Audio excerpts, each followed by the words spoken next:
What's going on, all you minties? Uncanny Omar here from Near Mint Condition, the home of collected editions, and join me today for your overview of the Sin City Deluxe Editions. Now, I'm mainly going to be focusing on Volume 7, but I did want to showcase what all of these 7 volumes look like together. So join me.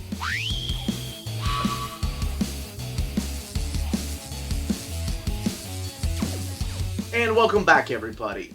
So what we're looking at here are the 7 volumes of the Deluxe Edition of Sin City.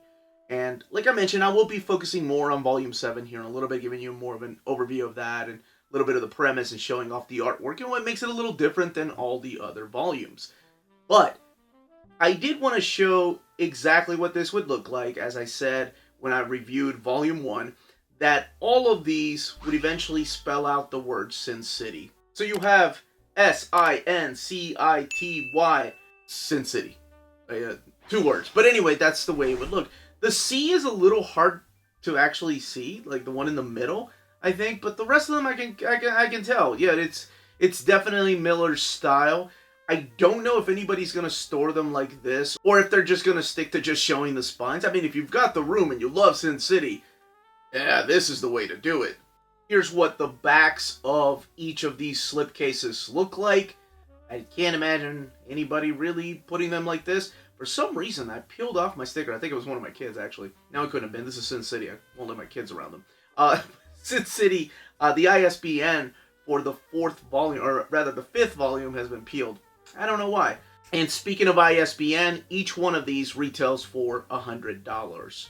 Now, I can't be alone in thinking that this is the way that most people are going to store their slipcase deluxe editions, with the actual title and then, of course, the name of each volume. So there are a total of 7 of them. You have the Dark Horse logo up at the top and at the bottom. You have Sin City over here. Now take a closer look here with Volume 7. You have the title of the books all the way from The Hard Goodbye to Hell and Back, and then Frank Miller, and the volume number underneath Frank Miller's name. I believe this is the way most people are going to store these books. I figured while I had them lined up, I go ahead and put Big Damn Sin City right next to it. That big book right there collects everything that you see in those slipcases, minus a couple of pinups and a couple of extra pages, and of course the portfolio pieces that they come with. But everything is in there. Of course, the paper quality is different. I actually did a comparison whenever I did an overview of The Hard Goodbye. Now, before I go any further, I do want to thank the folks at Dark Horse for sending us some of these books here. So a big thank you to them. Alright, now I say we take a closer look at that Volume 7 and talk about the stories while showing off the artwork that's collected in there. That makes it a little bit more unusual than the other Sin City books. Alright, we're going to take a look at the book inside of its slipcase. I'm sure you could tell that this is the biggest one, the thickest one out of all of them. It's Volume 7, but let's take a closer look at it. It has the exact same kind of cloth-covered slipcase that the previous volumes did, and it does include the actual foil right here, this foil stamp right there that says Frank Miller, Sin City, Hell and Back right there. The spine has the foil stamp right there and right there. You can tell by just the way it shines with the light right on it. Then the back of the book, and then of course this side of the spine. Underneath it doesn't have anything, it's just more of that pattern that you see all over the book. Now once we take it out, we do have another, we'll look at the book here in a second, but we do have another portfolio piece right here. This is a new piece of artwork by Frank Miller. So it's a deluxe print is what they call these. Bring it up. And there you go. So it's in black and white. And it is interesting that all of these are printed on this glossy finish paper, while this book right here and all of these are printed in this really thick matte paper that I think does the stories justice. The outside of the book, much like the other ones, has that red gilded page edges right there. Just makes it beautiful. And it comes with a ribbon. And then, of course, the back of the book, deliver the woman to me, or I will find you and I will kill you. Wallace from this story right here. So Wallace is a new character we'll be talking about. Alright, so we're going to crack this book open and show off the artwork, talk a little bit about the story in here. And of course, I'll show you the part that I'm talking about, that this is so different than the rest of the Sin City volumes. Oh, before we get started, I forgot each one of these comes with its own little leaflet. So they all come sealed because it does have mature content. And they all have their own leaflets. And you all know how I feel about leaflets. No man left behind. For some reason I saved those stupid things. Alright. Cracking the book open, we have the red end paper that we found in previous volumes. And this picture of Wallace. And again, they're using this thick matte paper that I think works best for this type of black and white artwork. And yes, we are back to the classic black and white artwork that Frank Miller was experimenting with in the first volume, and then he just kind of created his own thing. Of course, borrowing elements a lot from Torpedo, which I wish IDW would collect all in one big hardcover. I know they solicited and they got canceled, so I have the Spanish version of that. But this is that chiaroscuro artwork that, you know, pretty much the blacks and the whites just contrast with each other, and it's just a beautiful way of drawing, and it's amazing. I remember Jim Lee trying out the same thing in the pages of Deathblow whenever he took I think it was right after Wildcats, he wanted to experiment with his own artwork, and I appreciate when artists do this. I can think of, you know, there's several artists that we've grown to love that didn't really stray too far from the way that they started drawing to the way that they ended, but then you have artists that just never stopped evolving, and I gotta respect and love that. I love that about people like Stuart Eminem or Rick Leonardi. And there's nothing wrong with artists that never really evolved past their art style. But I thought that, oh my gosh, yeah, Frank Miller taking chances. I remember the first time I saw it, it wasn't for me because I was younger, and I'm like, oh my gosh, this is Frank Miller? Dark Knight Frank Miller? What did he do with his art? And now it's hard not to gush about this.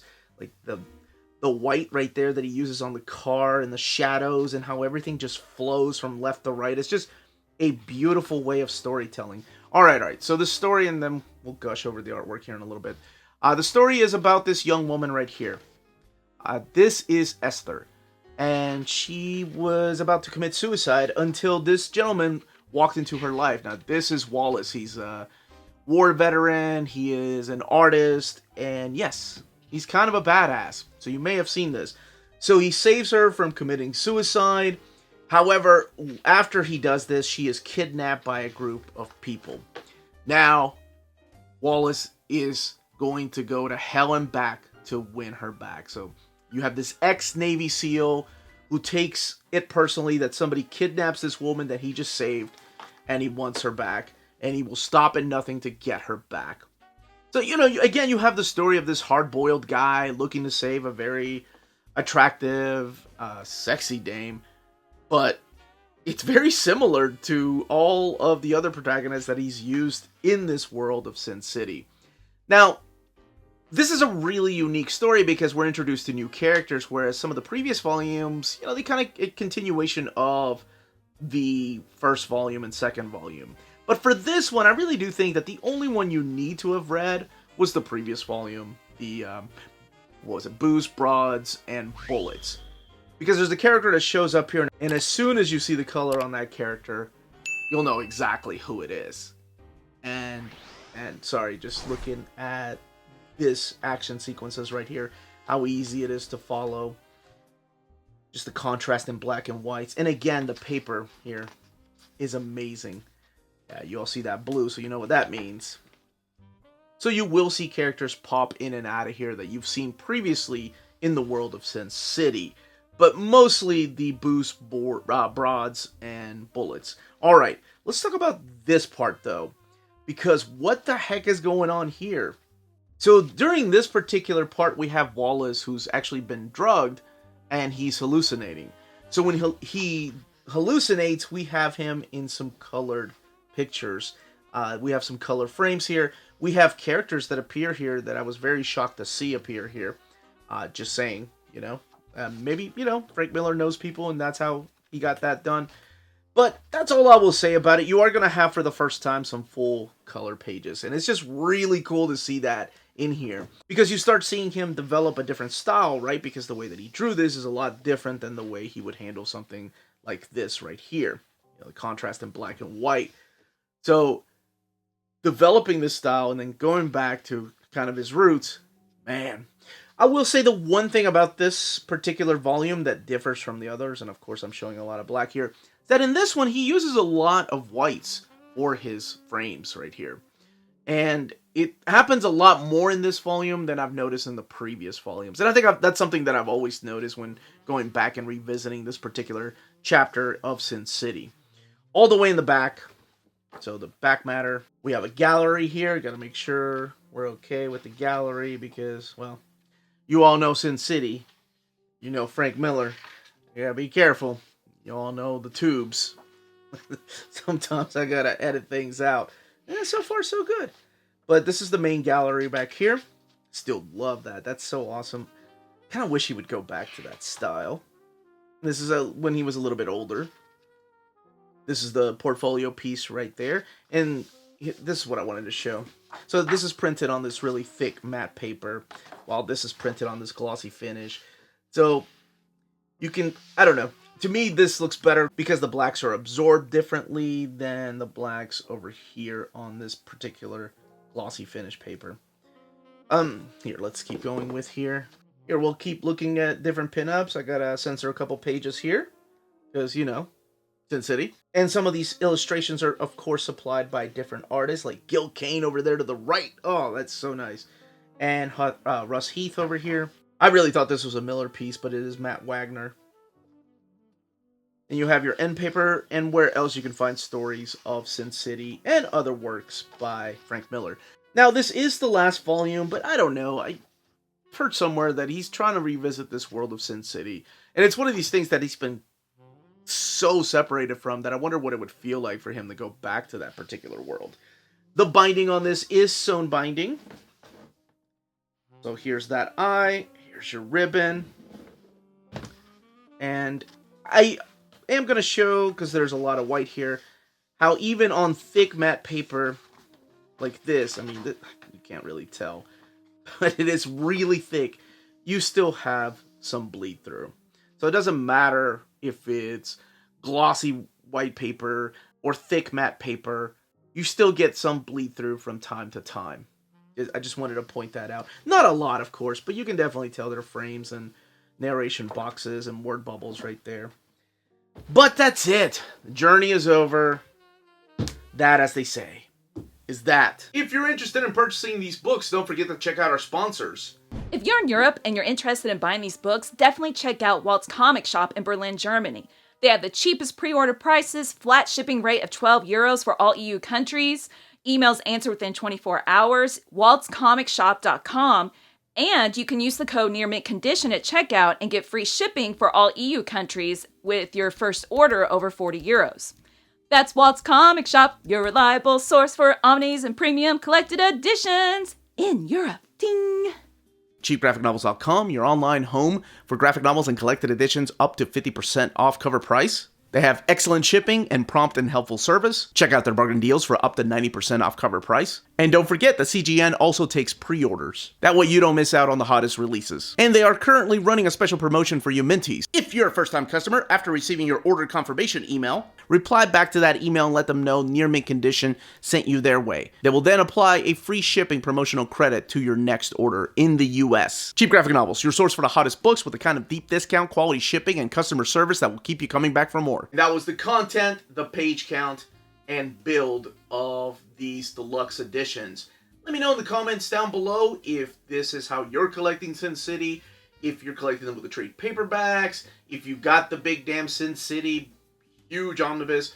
I would love to know how you ended up collecting Sin City, or if you have the single issues, or if you've never read it and you've always wanted to read it. And as I mentioned throughout the video, I believe that this way of collecting it is mainly for collectors, people that really love Sin City and can't get enough of it. If you have any questions, leave your questions down below. Smash that like button, subscribe, and ring that bell for notifications. Everyone stay healthy and safe out there. Much love.